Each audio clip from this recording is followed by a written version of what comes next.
ఎప్పుడు కూడా ఏదైనా తప్పు జరిగింది అనుకున్నప్పుడు, పొరపాటు జరిగింది అనుకున్నప్పుడు, జరిగిన ఆ పొరపాటు నుంచి, జరిగిన ఆ తప్పు నుంచి వెంటనే పశ్చాత్తాపడి దేవుణ్ణి వేడుకునే ప్రయత్నం చేయండి.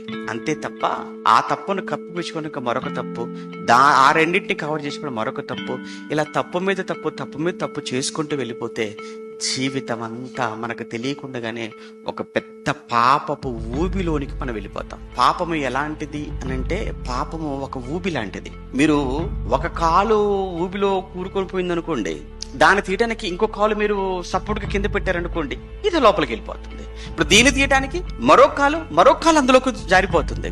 ఎట్టి పరిస్థితుల్లో కూడా ఆ ఊబిలో నుంచి బయటికి రాలేము. అందుకే పౌలు గారు అంటారు, సులువుగా చిక్కుల పెట్టు పాపము, సులువుగా చిక్కుల పెట్టు పాపము అనేసాడు ఆయన.